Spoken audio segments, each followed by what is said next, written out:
Oke, halo guys, ketemu lagi di video gua. Jadi di video gua kali ini tentunya beda ya. Kali ini gua akan ngomong di depan kalian, nggak ngevlog di atas motor, nggak bikin daily vlog. Karena sebenarnya gua mau ngevlog, tapi sekarang itu musim hujan. Jadi hujan udah 4 harian, motor gua gak keluar. Tapi itu gak penting. Jadi kali ini kita atau gua akan ngebahas salah satu motor yang gua cinta banget dari dulu sampai sekarang belum kebeli-kebeli. Ya, seperti yang kalian tahu ya, motor gue itu ya Honda pastinya, Honda Vario. Tapi kali ini gue akan ngebahas salah satu pabrikan yang terbaik menurut gue ya, Honda dengan motor yang terbaik pada saat ini. Ya, yaitu adalah Honda CBR 1000RR. Dan kenapa gue bahas CBR 1000RR ini gitu? Karena menurut gue CBR 1000RR ini adalah top of the line-nya dari motor Honda untuk segi sportnya ya. Karena ya CBR itu ganteng main asli. Jadi di sini gue mau ngebahas CBR yang menurut gue itu yang paling langka ya. Jadi anyway di video kali ini gue akan ngebahas CBR 1000RR-nya ya, dari untuk dipakai di ajang WSBK atau WSBK. Nah sekarang kan ada tuh CBR Triple R, tapi kita nggak akan ngebahas itu guys. Karena kalau gue ceritain dari awal CBR ini muncul ya, dari tahun 2000 sampai sekarang, itu videonya pasti bakalan panjang banget gitu. Jadi di sini gue akan ngebahas CBR yang menurut gue paling langka, dan CBR ini dipakai di ajang WSBK pada saat itu. Ya, kita akan ngebahas CBR 1000RR SP2. Ya, ini tahun 2018. Nah, buat kalian yang suka dengan moge sport ya, terutama moge sport Honda, pasti kalian tidak asing lagi dengan yang namanya itu CBR 1000RR. Ya, CBR 1000RR ini menurut gua desainnya itu sangat cantik dan juga memiliki mesin yang sangat powerful, karena motor tersebut itu dipakai di ajang WSBK untuk memenangi kejuaraan dunia balap Superbike pada saat awal kemunculannya hingga sekarang guys.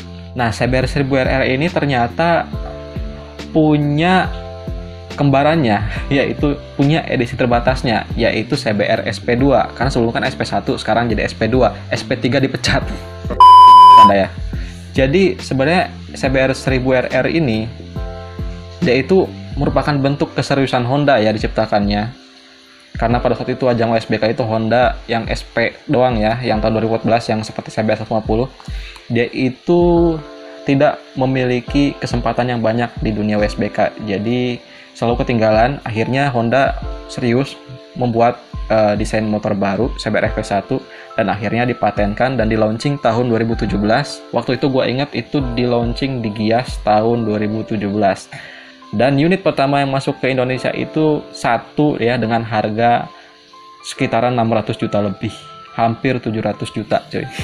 Dan pas saat itu cuma ada satu ya di Indonesia, dan sekarang itu ada 3 yang masuk ke Indonesia, dan itu lewat OTPM. Selebihnya itu lewat importir. Nah, karena tadi gue ceritain ya CBR SP2 ini itu memiliki perbedaan dari SP1, kita akan bahas mengenai CBR SP1 dulu guys. Biar kalian itu relate, biar kalian itu tahu mengenai CBR SP1 sebelum kita ke SP2 ya.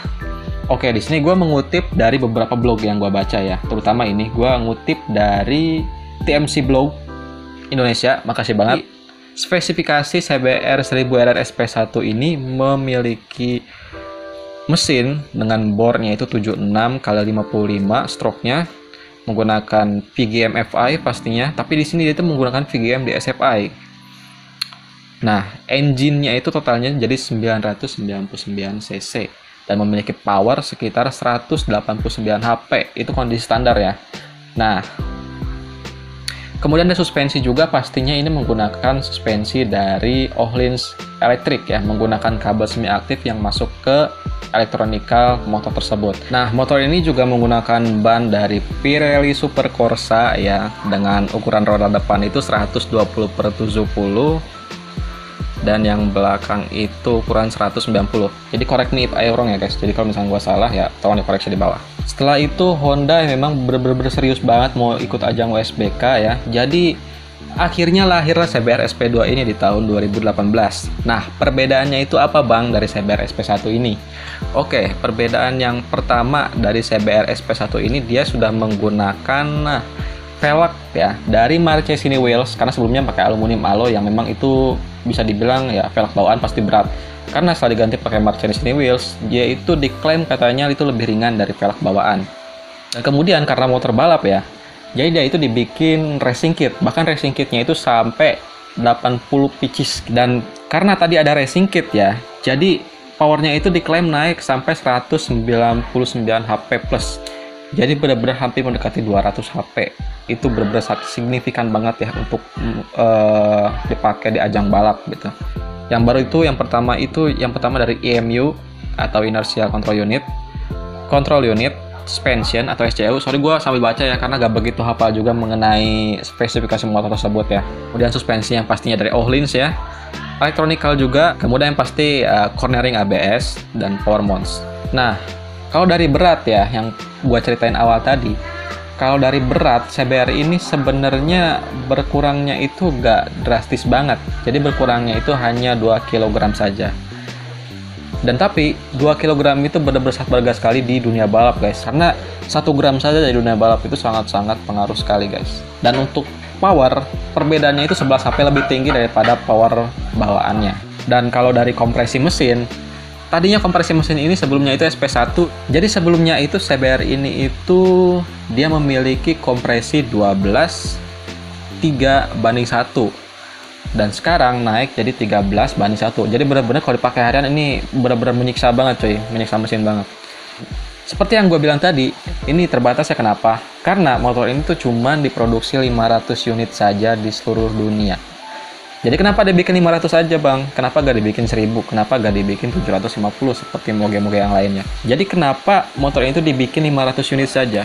Jadi motor ini itu sebenarnya untuk mengikuti homologasi dunia WSBK pada saat itu ya, yang membuat aturannya itu FIM.